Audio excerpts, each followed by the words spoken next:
में हो सकता है ये मुनाफे में वापस आ जाए। इंटरग्लोब एविएशन, एक बार इस स्टॉक को भी लिख के आइएगा और आपकी स्क्रीन पर, हालांकि याद रखिएगा अभी पिछले कुछ दिनों में एटीएफ प्राइसेस हाइक हुए हैं। इंटरग्लोब एविएशन आपकी स्क्रीन पे करीब करीब ट्रेड कर रहा है 1940 रुपये, but still it's a decent chart, याद रखिएगा। आशीष, एक बार जरा, आशीष चतुर्मुदा जी। हाँ। अच्छा, ये एक डिफॉल्ट रूल बना लीजिए वीरेंद्र जी, अगर आप सिर्फ आशीष कहें तो जो स्टूडियो में बहेती साहब बैठे हैं वो रिस्पॉन्ड करें। हाँ, अच्छा, बाकी वरना चतुर्मुदा साहब, ठीक। ये प्रश्न चतुर्मुदा जी से।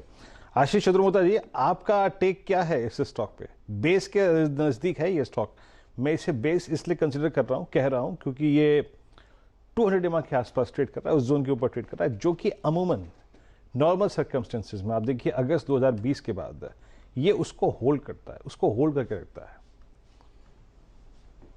जी, तो इंडियन होटल्स की आप बात करें वीरेंद्र, तो इंडिगो होटल्स पे तो बताई दिया आशीष महेश्वरी, 40,000 रुपए का रूम मिल रहा है गोवा में।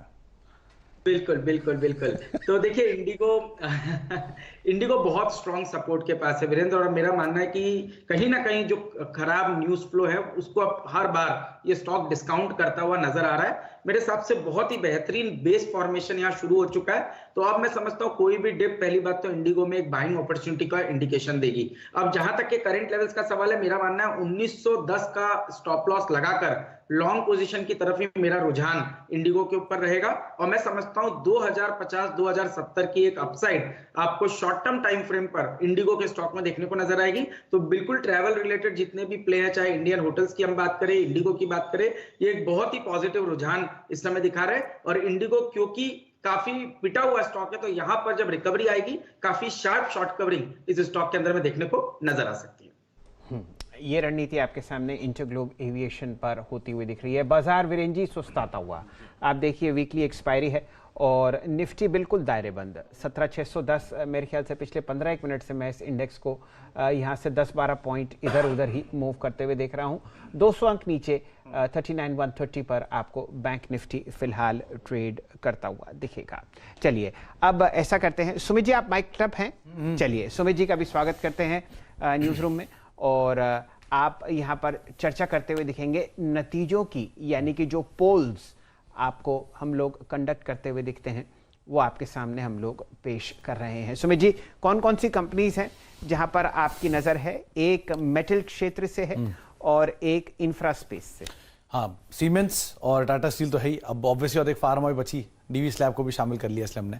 तो 3 कंपनियां जिनके ऊपर मेरी नज़र है, उसमें मैं शुरुआत करता हूं टाटा स्टील के नंबर्स के साथ। सबसे पहले तो टाटा स्टील के केस में जो अनुमान लगाया जा रहा है, करीब करीब 54% इस तिमाही में इनका रेवेन्यूज बढ़ सकते हैं, और रफली 61,000 करोड़ रुपए के आसपास कंपनी के रेवेन्यूज इस तिमाही के अंदर पोस्ट हो सकते हैं। ईबीटा फ्रंट पे भी 63% की बढ़त का अनुमान है, करीब 15,000 करोड़ रुपए के आसपास के ईबीटाज रहेंगे। मार्जिन मोर लेस 2% की बढ़त इस तिमाही के अंदर वाई बेसिस पे, और मुनाफा भी करीब 9,000 करोड़ रुपए, जो कि एक लो बेस के सामने 3,900 या 4,000 करोड़ के सामने 9,000 करोड़ का मुनाफा आएगा। तो एक बड़े लो बेस का इंपैक्ट यहाँ पे वाई बेसिस पे दिखेगा। अच्छा, आप सीक्वेंशियल बेसिस पे इन नंबर्स के ऊपर नजर डालिएगा तो सीक्वेंशियल बेसिस पे आपको थोड़े सबड्यूड नंबर दिखाई पड़ेंगे, चाहे वॉल्यूम की साइड पर हो या अदरवाइज हो। वॉल्यूम के लिहाज से पिछली तिमाही में करीब करीब 33,000 पर टन के आसपास ईबीटा पर टन जो था वो वहां पर था, वो इस बार 27,000 पर टन के आसपास आएगा, तो वहां पर एक डिक्लाइन रहेगा।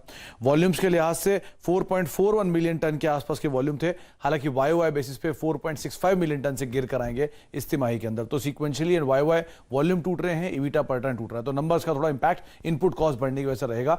लेकिन इनके यूरोपियन बिजनेस को लेकर, डेट को लेकर, टाटा बीएसएल के एक्विजिशन के बाद की सिचुएशंस को लेकर, ये कुछ चीजें हैं जिनको बाजार बहुत कीनली वॉच करेगा, तो इनकी कमेंट्री के ऊपर आप नजर बना के रख सकते हो। तो टाटा स्टील में कमेंट्री पार्ट सबसे क्रूशियल रहेगा।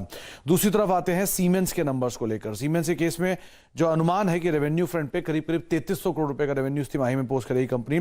ईबीटा 343 करोड़, स्लाइटली गिरावट का अनुमान, पिछली तिमाही के कंपैरिजन में थोड़ी सी गिरावट यहां देखने को मिल सकते हैं। मुनाफा भी मोर लेस फ्लैट रहेगा, 262 करोड़ से गिरकर 254 करोड़ रुपए इस तिमाही के अंदर मुनाफे का आंकड़ा आ सकता है।